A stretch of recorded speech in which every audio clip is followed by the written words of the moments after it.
It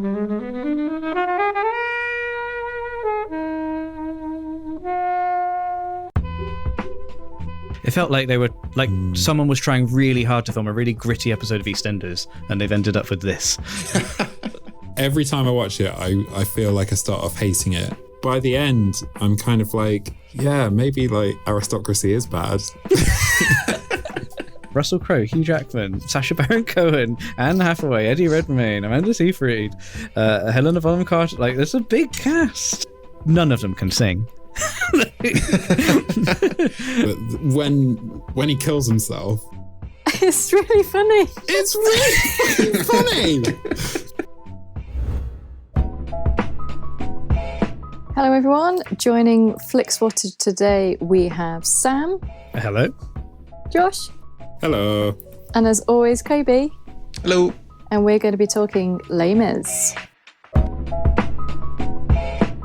Thank you, as always, to the mighty people for their mighty, mighty tunes. And thanks to Ben from Rockwood Audio for his awesome editing skills. Please do remember to write a review and rate us on Apple Podcasts and anywhere you can do where you listen to the podcast, because it really does help us. And you can join in the conversation with us on Twitter At FlixWatcherPod and on Instagram at Flixwatcher.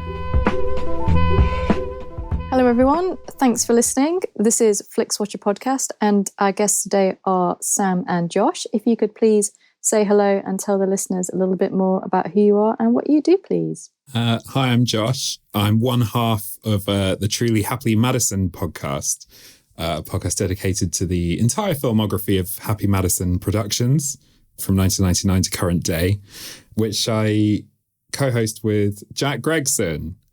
We've got another film coming out soon as we finished our initial run of the first 47 films of Adam Sandler's Eve. But yeah, stay tuned. We'll have another one coming up soon. Is Happy Gilmore actually a Happy Madison production? No. Or does that come afterwards? Yeah. No. The first one is Deuce Bigalow, male gigolo. It's a shame because, I mean, most people cite Happy Gilmore as the best Adam Sandler generated comedy. Yeah. And you're missing out on that. There's no comedies in Happy Madison Productions, but yeah, they try their best. Their best. You're suffering for your art. Exactly, and for listener enjoyment. What was that one that when he signed that deal on Netflix where he plays a Native American? Is that one of them? Yeah, no, that's one of them. Yeah. The Ridiculous Six, yeah. I made it about 20 minutes into that. So what's the rest of it like? Oh, it's good. Tell you what, he's very clever, Adam Sandler, because he likes to make the first 20 minutes of all his films really terrible, and then they become, incredible works of dramatic genius. Okay. So, yeah, go back. Absolutely can't go back. I watched one on Netflix, Murder Mystery. That was really good. Like, that was a good Adam Sandler film. Like, actually good. It's solid. I think they've got a sequel coming up as well. Oh, okay. I'm excited for that. Yeah. What about Who Be Halloween? Is that Happy Madison? That is, yeah. Basically, all the Netflix Andy, I always want to say Andy Samberg, Adam Sandler films are, they're all, apart from Uncut Gems, etc., all the like comedy ones, which Uncut Gems could be. Anyway, yes, sorry. So Meyerowitz stories we've had on here. We've had Uncut Gems, both we think are good films. Not Happy Madison, so won't feature on your podcast. Shame. Who are you on the other side? I'm Sam Clements. I host a podcast all about under 90-minute films called the 90 Minutes or Less Film Fest. We have done 0 Adam Sandler films so far. I don't know if he's done an under 90-minute film. Maybe a Hotel Transylvania. Crazy Nights. Eight Crazy Nights. Oh, okay. 8 Crazy Nights, I think, is 88 minutes or something. Okay. And isn't the Paul Thomas Anderson one? Oh, no, it's like annoying. It's like 94 minutes. It's okay. It's really there's doing the podcast, a lot of people do suggest films that are like 91, 92. I get it. I see the logic. Do the credits count? It's the eternal question. But I want the back of the DVD or the Netflix listing to say 90 minutes or less, please. That's the qualifier. So sadly not. But that's good to know that there is a potential Adam Sandler film that we can talk about on the show. We'll see if anyone picks that. No problem. I'm sure that will. If only there was an Adam Sandler expert. I spend a lot of my time talking about under 90-minute films, but I also do a podcast all about Nancy Meyers' very over 90-minute film, The Holiday, also as a bit of an offshoot, because I love Christmas, love Christmas movies, and The Holiday, not only the best Christmas movie ever made, but one of the greatest films ever made. And it's nice to dedicate some time to that every Christmas, doing a couple of episodes each year. Well, yeah. It's a lovely watch, a lovely listen. We're here talking today about Les Mis, which is your choice, Sam. Can you tell us first of all why you chose it, and then we'll get the timer for the synopsis in 60 seconds or less. I don't quite know why I chose this film. I think I was in a mood for a musical, and Netflix whilst it has an incredible library of films, doesn't have a lot of musicals on. But I thought Les Mis, it's a classic musical. It's been around for a little while, and this film, when it came out, was really hyped, won lots of awards. And I remember watching it at a sold out screening at my local cinema, and people going crazy for it. And I thought it's time to revisit to see if it holds up on the Netflix. And the synopsis timer starts now. I was dreading this. I'm going to wear down the clock by just talking about my psychology behind it. This film is all plot, like it's a heck of a lot of plot.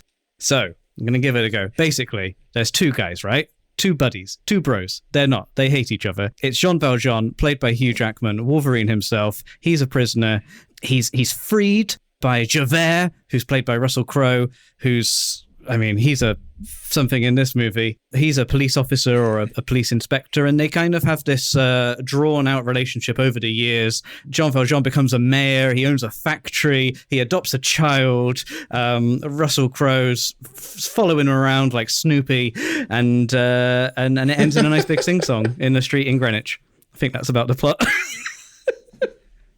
Yeah, I think that's what Tom Hooper and Hugo, whatever his name is. Victor Hugo. Yeah, no, that's exactly what Victor Hugo said to his publisher when he pitched it. Yeah.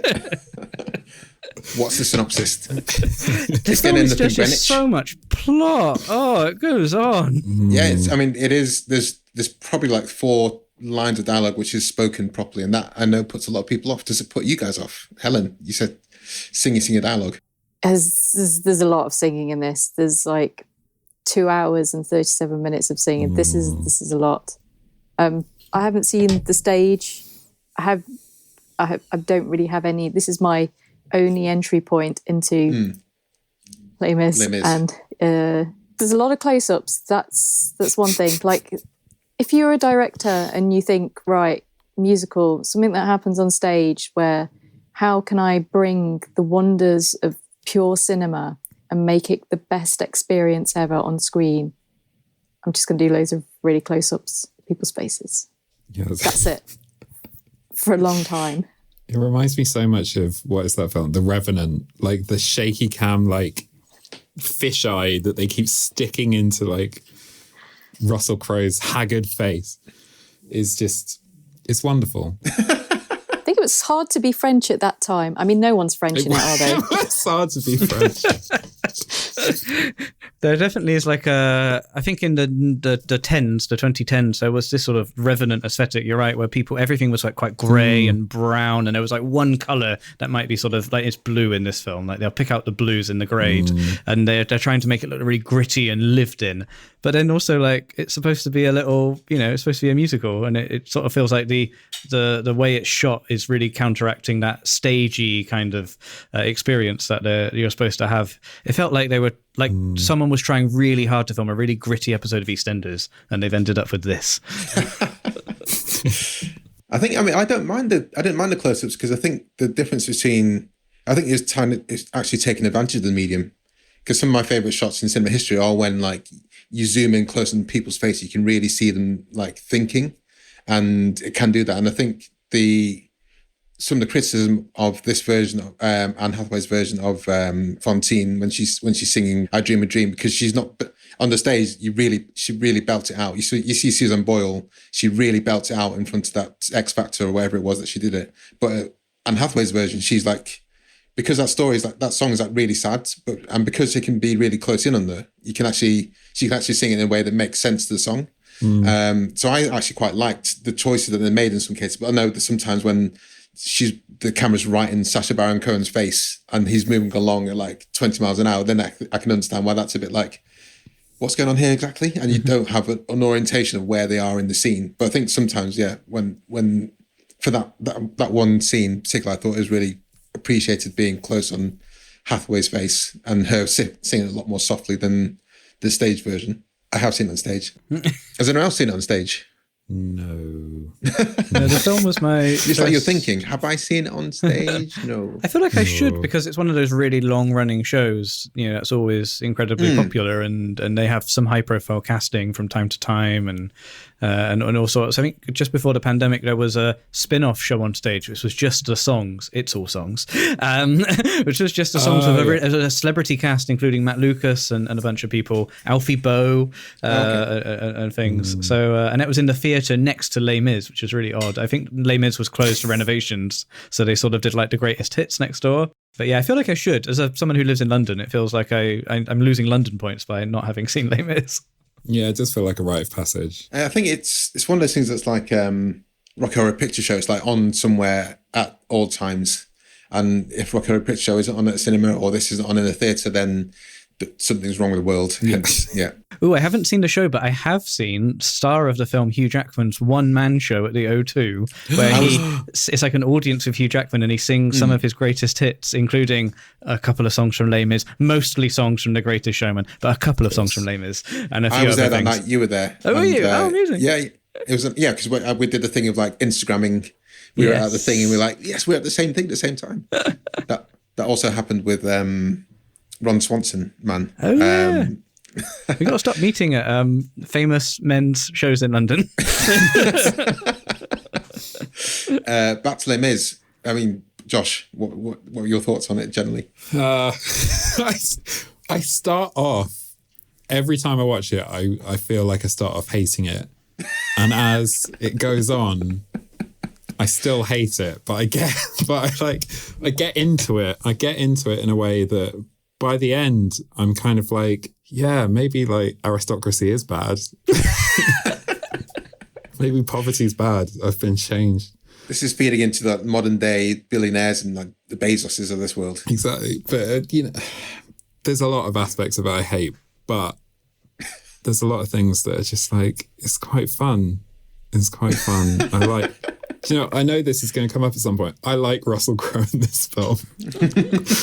I really do. I think he's trying his best. I'm probably with you on that. I don't think he's the worst singer in it, and he doesn't look very comfortable, but he doesn't look comfortable, but he's trying. He's trying. He wears a nice blue hat for a lot of the film.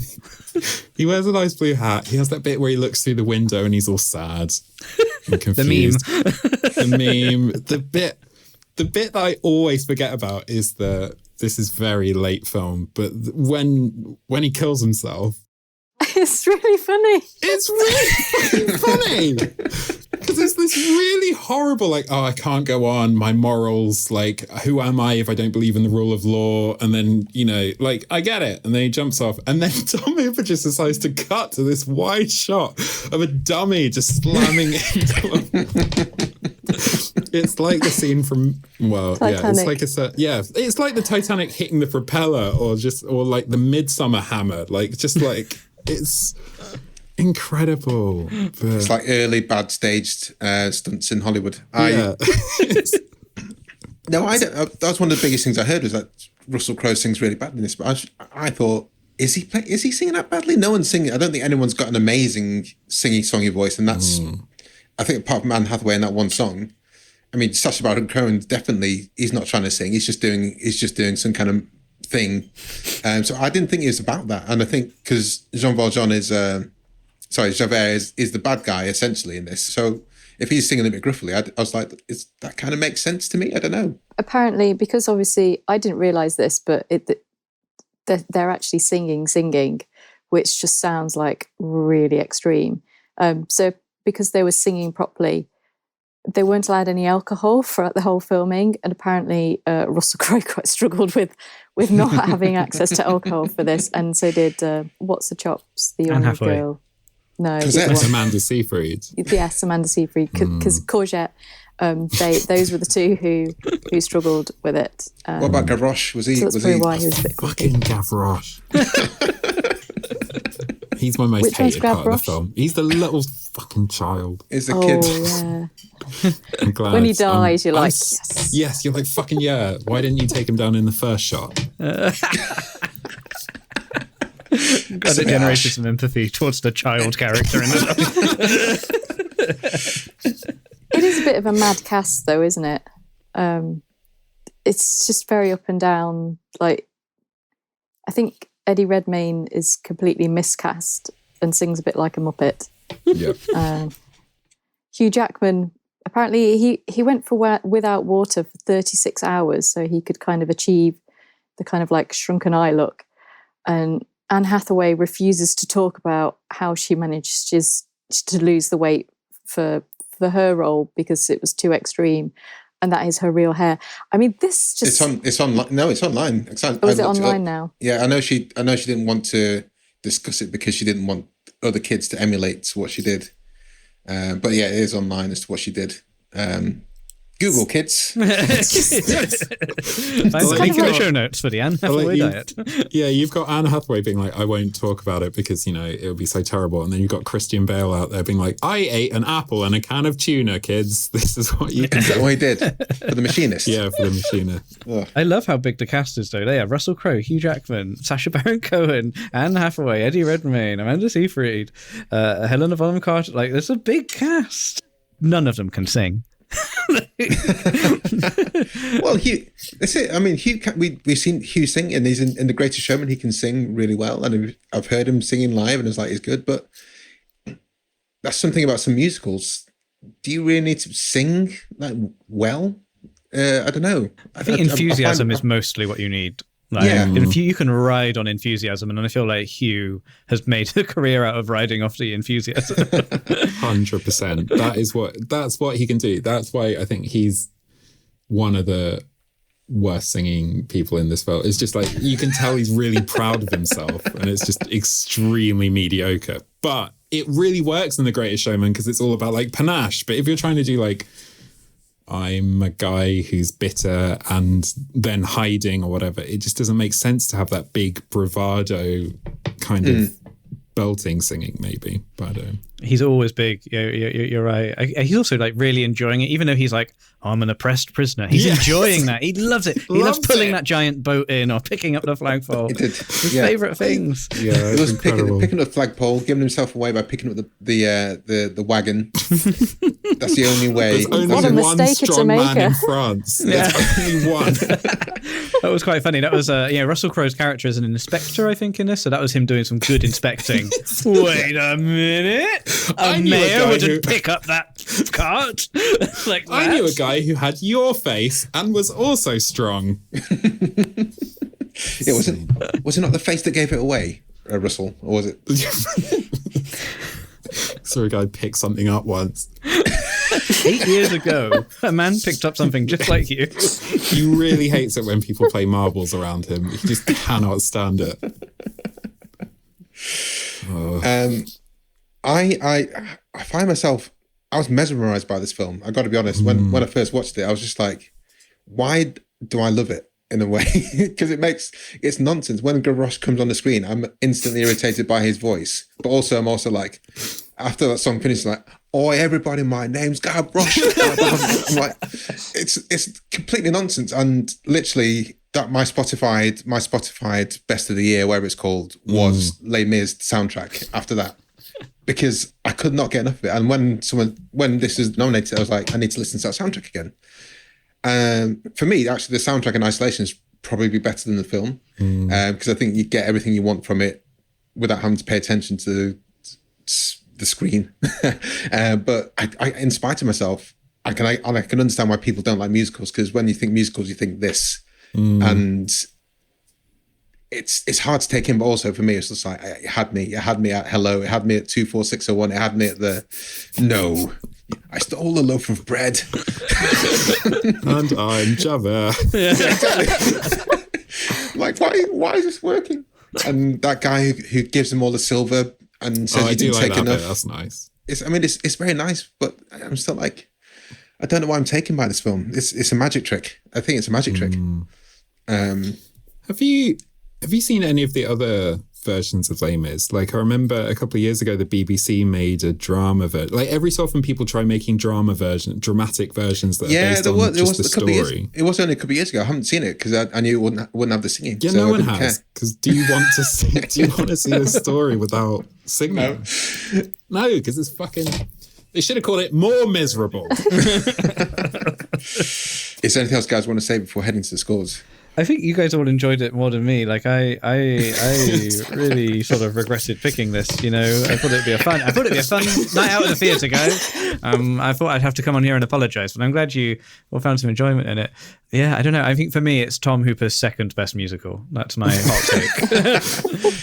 As a bit of insider baseball, guys, this is in the previous episode. Josh came on to talk about Cats, which is Tom Hooper's other musical. And if you want to hear our talking about Cats, then scroll back down the feed a bit more. Yeah, and there'll be Cats. Press play on that. That does lead me into something I did want to ask about this. But no one here has actually seen Les Mis, have they? Like the stage. On stage? Yeah. Oh, yeah, I've seen it on stage. You've seen it on stage. Yeah. Those little asides that Sacha Baron Cohen and Helena Bonham Carter make to each other, like they have some like little cutesy jokes that they make to each other. Is that in the musical? I think, because I saw the musical after watching the film, so I think they've retrofitted a lot of stuff from the film into the musical, and I don't think the original versions of the film had that kind of stuff in it.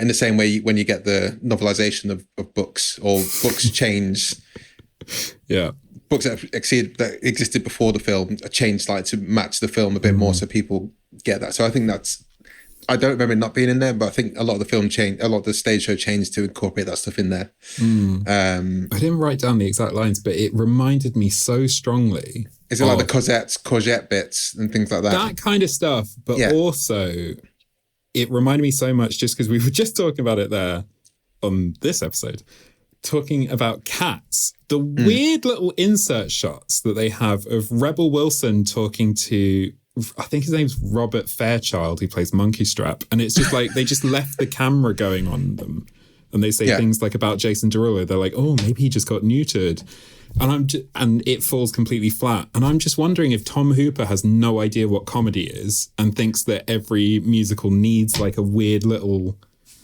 comic thing. Comedy side bit. Has he got comedy in his back catalogue? Danish Girl, no. Damned United, no.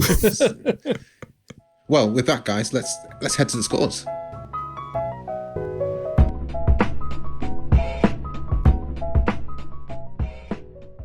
Hello, I'm Sam Pay. And I'm Martin Zoltz-Orstwick. And we are the two hosts of a podcast called Song by Song, where we listen every week to a track by the musical artist Tom Waits. You might know him for his gravelly voice. Very nice. His appearance in films, but also his multi-decade spanning career involving blues, jazz, and all sorts of other kinds of experimental music. So we're basically like a book club for Tom Waits. And if that sounds like your cup of tea, you can find us at songbysongpodcast.com or wherever you get podcasts. Welcome to the Flixwatcher scores. All of the scores are out of 5. You can have decimal places if you wish. And you picked it, Sam, so we will start with you, please, with your recommendability. I couldn't in good conscience recommend this to someone I liked, but a good one for the people who you're not so fussed about, maybe. I don't know. I think if you like musicals, I sort of would just go like, it's one of the biggest musicals of all time.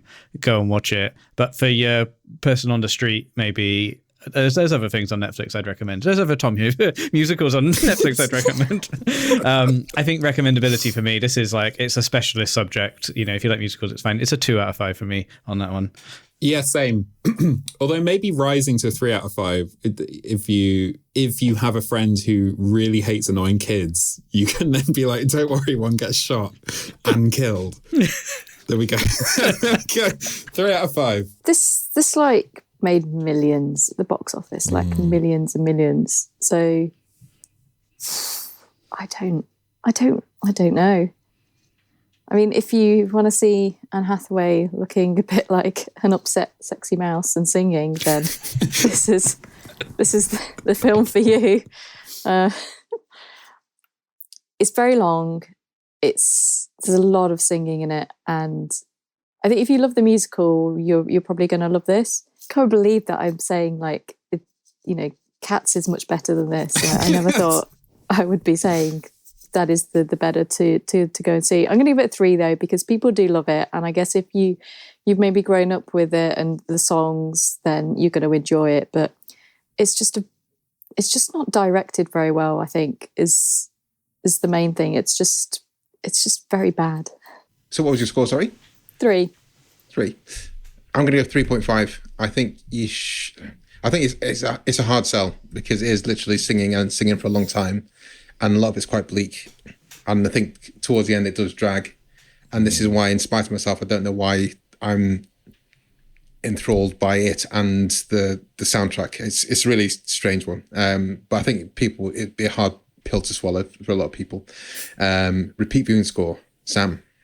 I mean, I watched this once in 2012 or 2013, whenever it came out, and I watched it once again for this podcast. So once every 10 years, that's my tempo. But something that was nice about rewatching it was I noticed the end of the film, the suicide scene with Javert, it was shot at outside where I used to work as a Saturday job in Bath in Somerset. I used to work in a souvenir shop on Pontmercy Bridge selling like fridge magnets to tourists. And it overlooked this really lovely bit of water. A lovely bit of water where you could commit a suicide. So it reminded me of my Saturday job from when I was a teenager. So that was nice. But I don't know. I feel like it's a 2 out of 5 on this one as well. Josh. Yeah. How many times have I seen that? I think this is either second or third watch. And like I do get swept up in it, but like there's never going to be a time that I'm like, oh, you know what I fancy today? Les Mis for 3 hours, or for the best part of 3 hours. So yeah, I think that's maybe a 2. Once a minute, I'm having an all right time, but I would never seek it out. So yeah, 2. Helen. This was meant to be 4 hours, originally. What? 4? Rumours are 4 hours. But that's how long stage shows are. Might be better at 4 ice hours. Cream. Yeah, it's true. You get an intermission, a toilet break, and ice cream. Hold on, what kind of situations do you live with at home where you can't pause your own Netflix? I mean, my version of Netflix doesn't have a pause. What? Have I been missing this all these years? I just watched them straight through. No, that is true, but it's more exciting to go to the theatre, Lavi, right, than your home one. Absolutely. You'd have to clean up afterwards. Soap. Splash everywhere. Unless it's the Barbican, fucking hell, their toilets. The worst. I think I got everything I wanted from this on my sole watch, so a 1 for me. Is this your only time watching it? Yeah, I didn't see it at the cinema, and I've never gone, I really should see this, and I've never been kind of curious to see it. Don't know why. I'm going to go for a 2 here. I've only seen it twice. Probably will see it again. I think once every 10 years makes sense. But I do listen to the soundtrack a lot. So I think I'll just keep on listening to that. Small screen score, Sam.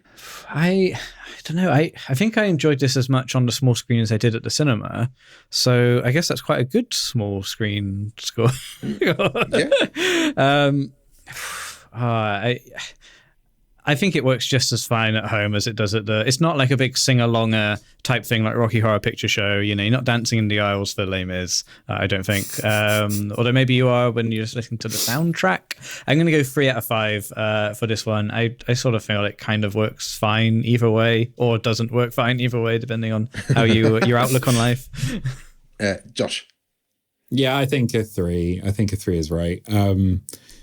It's perfectly serviceable on a small screen. I feel like it would have been perfectly fine on a big screen. Not much difference, apart from you would have been able to see really far up Hugh Jackman's nostrils, which would have been exciting. So you miss out on that slightly unless you sit very close to the TV. But yeah, it's all fine in it. 3. Helen.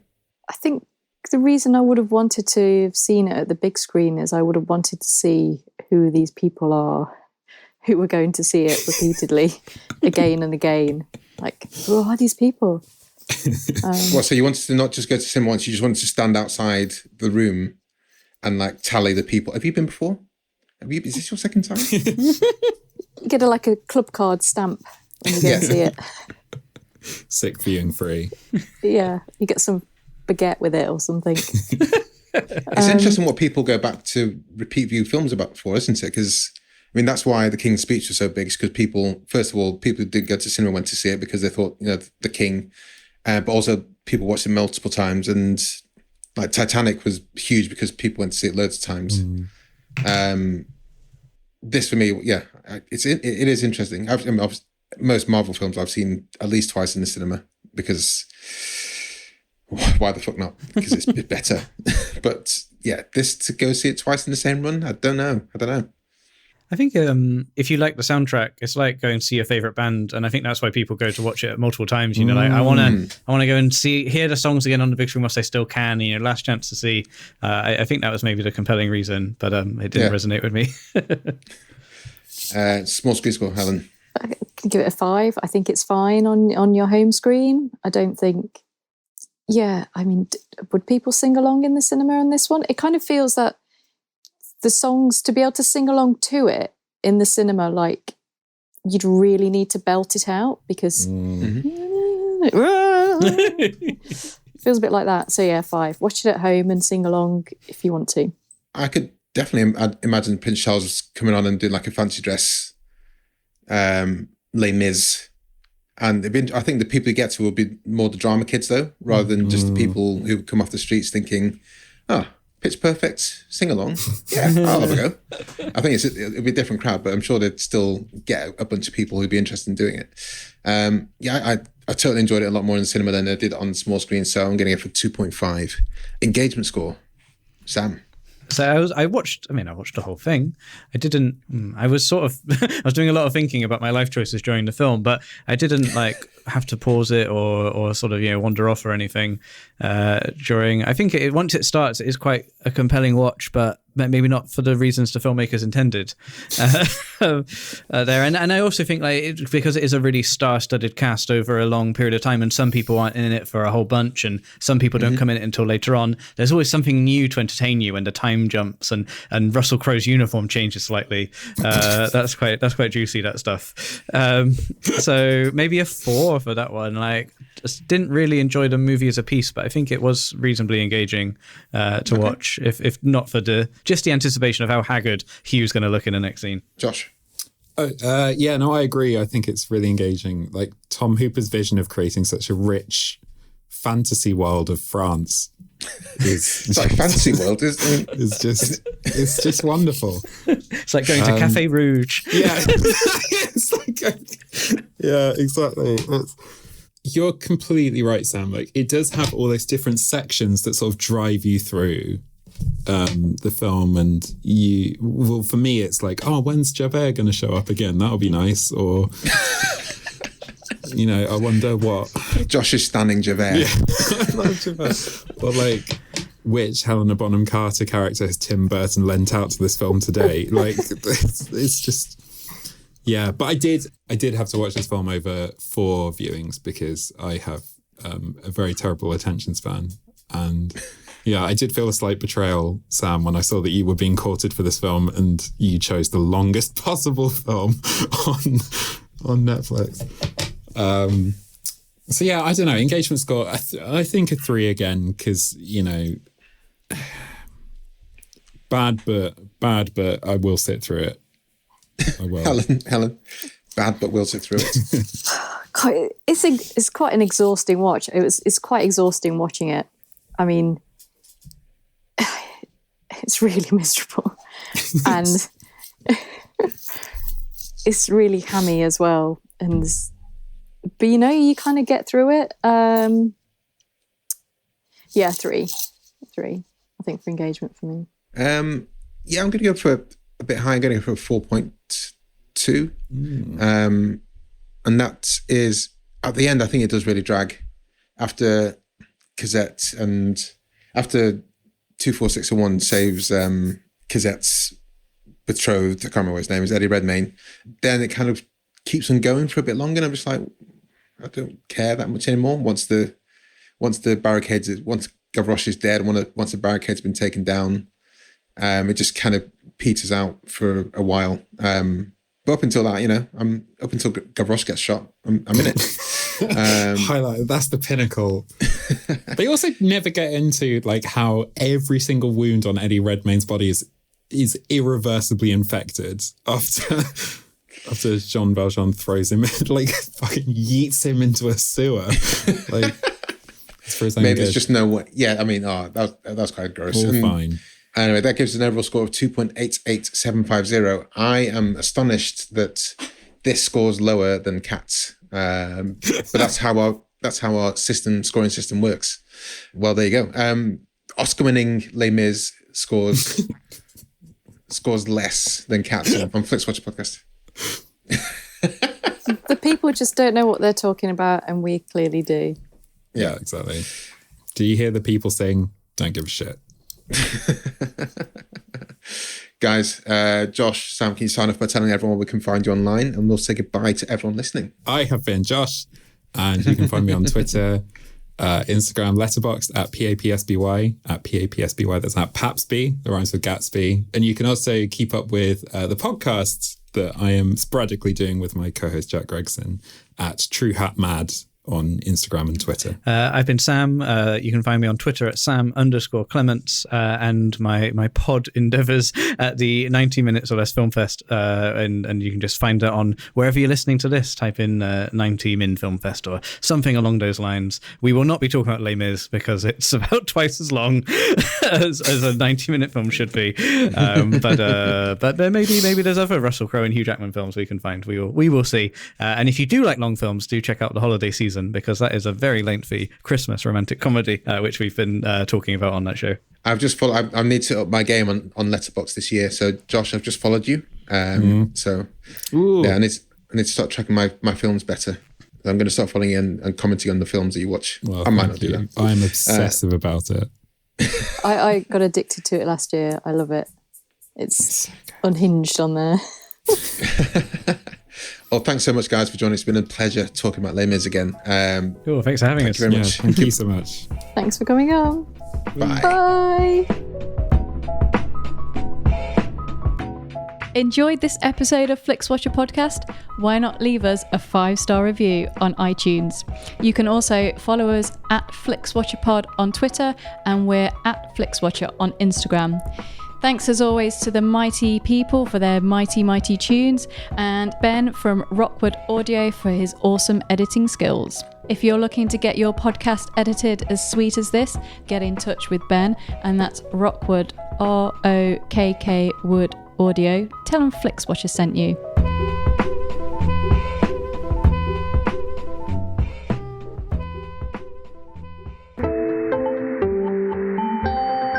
You just heard a Stripped Media production.